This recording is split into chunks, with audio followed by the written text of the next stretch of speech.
Hi, this is zebracode.io, and we are on lesson 12, and we're looking at a demonstration of CSV files. And as before, you should put all of your files and all of the CSV files or the text files that we're reading within one folder. I've created them here within my homework lesson 12 folder. So let's start by taking a look at the Zillow CSV file, which is available on resources at zebracode.io. And this is just a very large data set.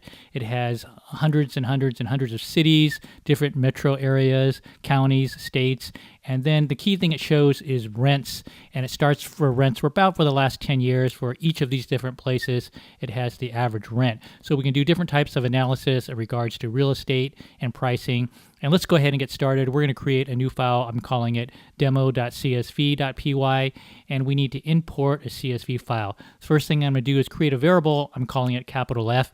It's assigned the value of open, and we're going to open our file, which must be within the same directory as we're currently creating our py file, and that's zillow.csv. It's going to open up this file in read mode.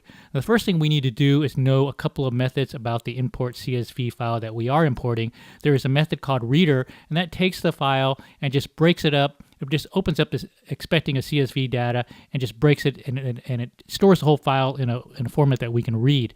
Now I'm creating a variable called capital H. It's going to uses the next method, which brings us to the first record after we've opened it, and it sets the header. If there is a header, it's going to be there. If it's not, it's going to be none. So we can print the header, and we can see we just get all kinds of data because it has the different housing prices or rental prices for virtually every month for the last 10 years. So there are a lot of columns in here, and we're not going to be focusing on all of them, but there's just a lot of information available. So let's do something. Let's try to see how many metro areas there are. There's probably well over 1,000 of cities, many thousands of cities.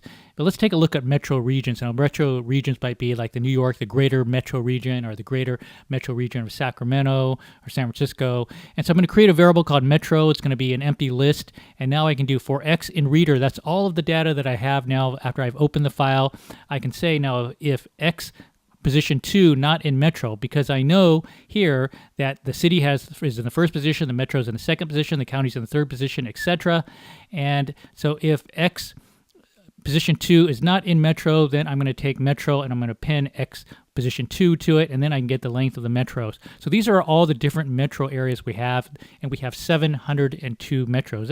That's pretty good. So let's get an idea of how many. Let's look at another variable. Let's just see how many counties there are. So I'll create a variable called counties, and that's going to be similarly an empty list. So metro and counties is an empty list.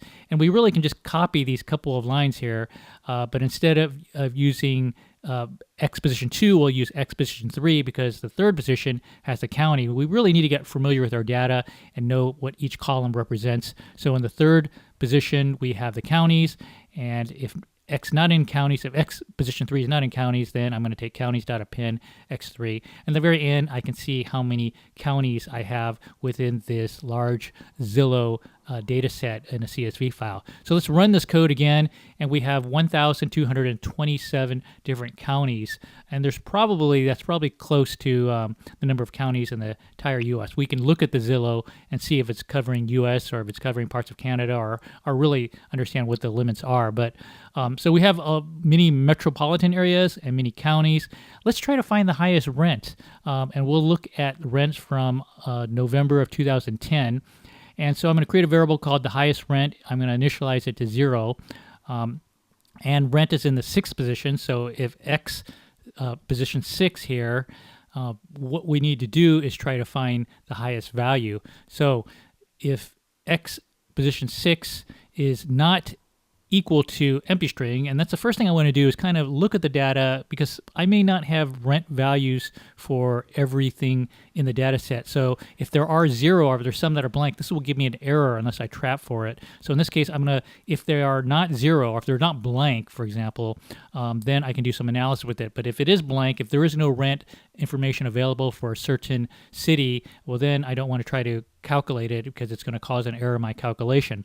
So if it's valid data, that's what I'm trying to say. If it's valid data, then if X position 6, and I'm going to convert it to an integer, if X position 6, if converting it to an integer, if it's greater than the highest rent, then I can now store that value off and store highest rent, replace what highest rent was to what it currently is. Because as we go through the list, we're finding a higher one.